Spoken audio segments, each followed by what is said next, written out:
জানি না কেন আমার শ্বশুর রোজ রাতে আমার ননদের ঘরে যেত। এর কারণ জানার জন্য একদিন আমি রাতে লুকিয়ে লুকিয়ে আমার ননদের ঘরে যাই। তারপর আমি যা দেখি সেটা দেখে আমার পায়ের তলা থেকে মাটি সরে যায়। দরজার বাইরে দাঁড়িয়ে আমার গায়ের লোম খাড়া হয়ে যায়।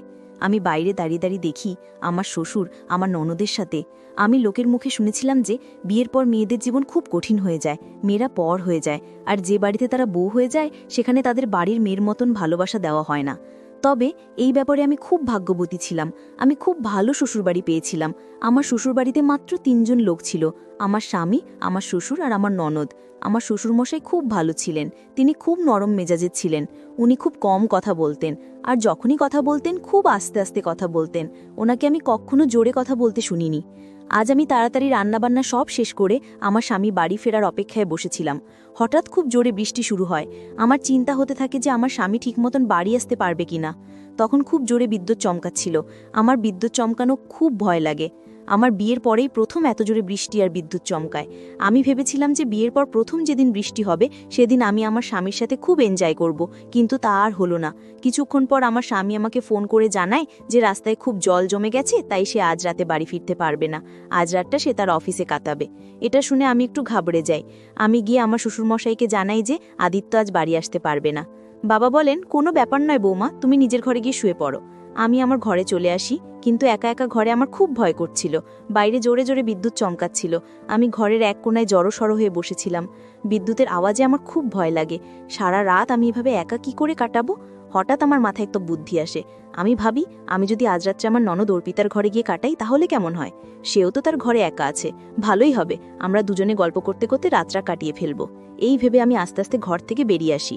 আমার ননদের ঘরটা গ্রাউন্ড ফ্লোরে ছিল, আর আমার ঘর ছিল ফার্স্ট ফ্লোরে। আমার শ্বশুরমশাইয়ের ঘরটাও নিচের তলায় ছিল, আর ফার্স্ট ফ্লোরে তখন আমি ছাড়া আর কেউ ছিল না।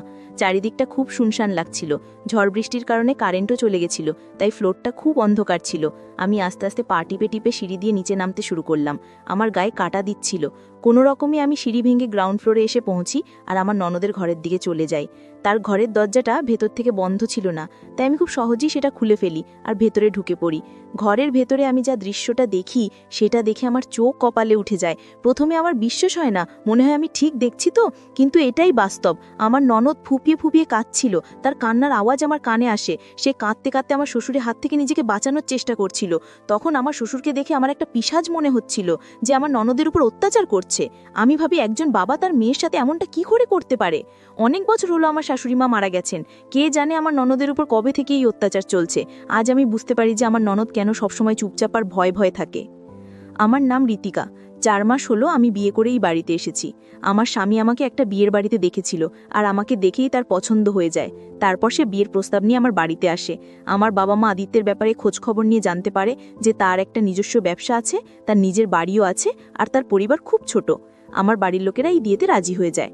বিয়ের আগে আমরা অনেকবার ফোনে কথা বলি আর একে অপরকে জানার চেষ্টা করি। 1 মাসের মধ্যে আমাদের বিয়ে হয়ে যায়।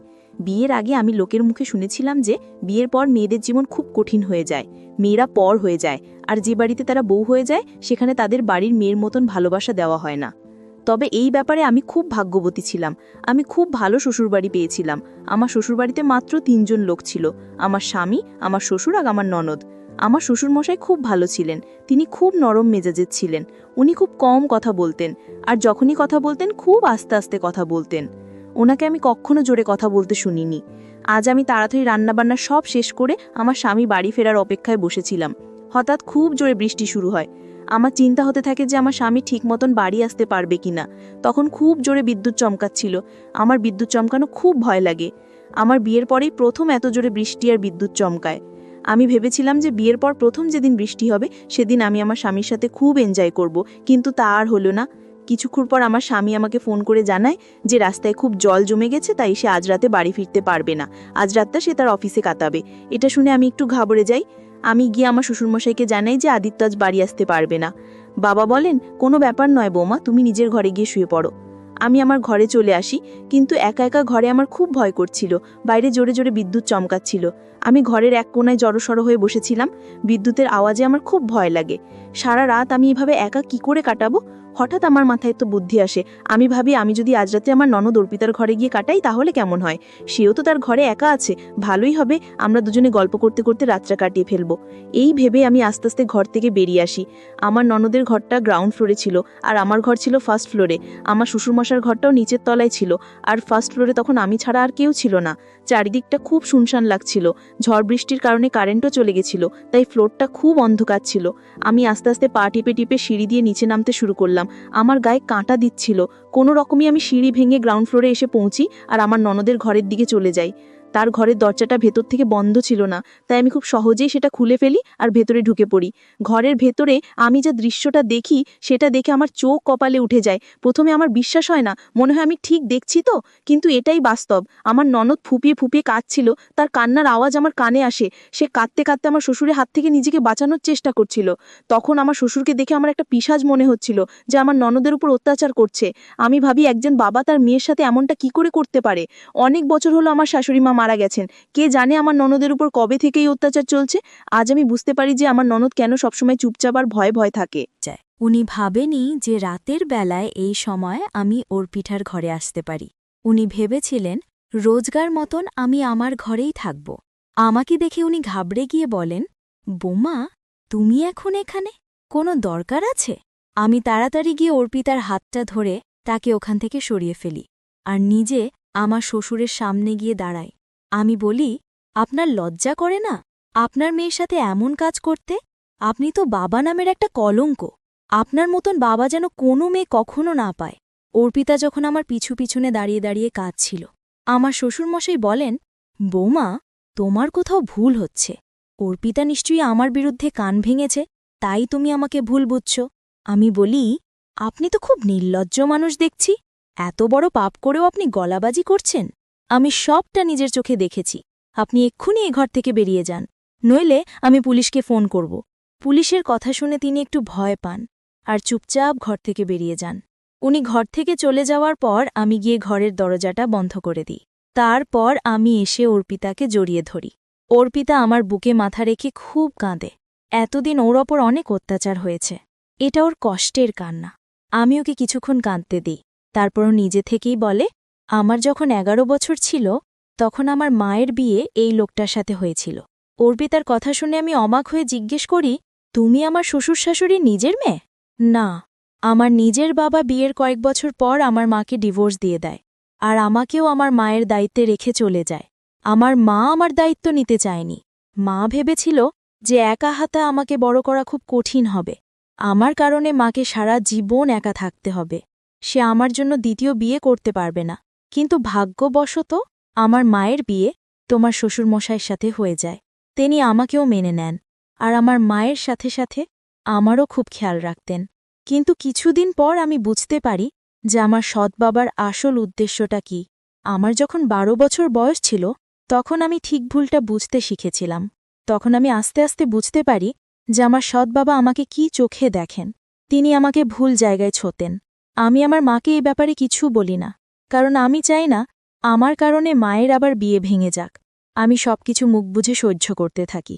মাঝে মাঝে তোমার শ্বশুরাই জোর করে আমাকে ওনাদের ঘরে শুতে বাধ্য করতেন, আর যখন আমার মা ঘুমিয়ে পড়ত তখন তিনি আমার কাছে আসতেন আর আমার ঘনিষ্ঠ হবার চেষ্টা করতেন। একদিন আমি সাহস করে মাকে সবটা বলার চেষ্টা করি, কিন্তু মা আমার কোনো কথাই বিশ্বাস করে না। উল্টো মা রেগে আমাকে থাপ্পড় মারে আর বলে, তোর লজ্জা করে না তোর বাবার সম্পর্কে এমন নোংরা কথা বলতে? সে তোকে কত ভালোবাসে। আর কোনোদিন যেন এমন কথা না শুনি। আমি ভাবি, আমার নিজের মা আমার কথা বিশ্বাস করছে না, তাহলে অন্য কেউ কি করে বিশ্বাস করবে? দিনে দিনে আমার সৎবাবার সাহস আরও বাড়তে থাকে। আমি যত বড় হতে থাকি তত তিনি বেশি করে আমার সান্নিধ্যে আসার চেষ্টা করতেন। একদিন উনি ওনার সব সীমা ছাড়িয়ে গেছিলেন। সেদিন আমার মা বাজারে কিছু কিনতে গিয়েছিল। মা বাড়ি ফিরে এসে নিজের চোখে সব দেখে ফেলে। মা আমাকে আর আমার সৎবাবাকে ঘনিষ্ঠ মুহূর্তে দেখে ফেলে। তারপর যেটা আমি ভয় পেয়েছিলাম সেটাই হলো। মা সব দোষটা আমার উপর দিয়ে দেয় আর বলে আমি একটা কাল নাগিনী, আমি তার সংসার ভাঙছি। আমি আমার সৎবাবাকে লোভ দেখিয়েছি, তাই উনি আমার সান্নিধ্যে এসেছেন। আমি মাকে অনেকবার বোঝানোর চেষ্টা করি যে এতে আমার কোনো দোষ নেই, আমি নিজেই এই পরিস্থিতির শিকার। কিন্তু মা আমার কথা বিশ্বাস করতে চান না। এই ঘটনাটার পর মায়ের একটা বড় শক লাগে আর মায়ের হার্ট ফেল হয়ে যায়। কয়েকদিন হাসপাতালে থাকার পরে মা নিজের প্রাণ হারিয়ে বসে। কিন্তু মারা যাওয়ার আগে মা এটা বুঝতে পারে যে আসল দোষী আমি নই, আমার সৎ বাবা। মা আমার কাছে ক্ষমা চেয়েছিল, কিন্তু তাতে আমার কোনো লাভ হয়নি। মা যদি আমার কথা আগে বিশ্বাস করতেন তাহলে আমি এই জানোয়ারের হাত থেকে বাঁচতে পারতাম। মা মারা যাবার পর আমি ভেবেছিলাম এই বাড়ি ছেড়ে চলে যাব। তারপর ভাবি আমি যাব কোথায়? একজন একা মেয়ের জন্য পুরো দুনিয়াটাই খুব ভয়ঙ্কর। আমার সৎ বাবার মতন লোক এই পৃথিবীতে অনেক আছে, তাই আমি নিজের ভাগ্যকে স্বীকার করে নিই আর এই বাড়িতেই থেকে যাই। আমার মা ৬ বছর আগে মারা গেছে। এই ৬ বছর আমার সৎ বাবা রোজ আমাকে ব্যবহার করেছেন। আমি অর্পিতার হাত ধরে বলি, তোমার কোনো ভয় নেই, আজকের পর থেকে তোমার সাথে আর এমনটা হবে না। তুমি যদি এইসব কথা আমাকে আগে বলতে তাহলে আমি তোমাকে নিশ্চয়ই সাহায্য করতাম। অর্পিতা বলে, আমার নিজের মা আমার ওপর ভরসা করেনি, তাহলে আমি কি করে আশা করব যে অন্য কেউ আমার ওপর ভরসা করবে? অর্পিতার মধ্যে অনেক রাগ আর অভিমান লুকিয়েছিল। তখনও বাইরে জোর বৃষ্টি পড়ছিল। আমি সেই রাতটা অর্পিতার সাথে তার ঘরেই কাটাই। সকাল হতেই বৃষ্টি থেমে যায় আর রোদ ওঠে। আদিত্য যখন বাড়ি ফেরে তখন আমি সাহস করে তাকে সব কথা বলি। আদিত্যর পক্ষে আমার কথা বিশ্বাস করাটা খুব কঠিন ছিল। আদিত্য অর্পিতাকে ছোটবেলা থেকে দেখছে। সে জানে ছোটবেলা থেকে অর্পিতা খুব ভয়ে ভয়ে কাটিয়েছে, কিন্তু সে এটা জানত না যে এর পেছনে তার নিজের বাবার হাত আছে।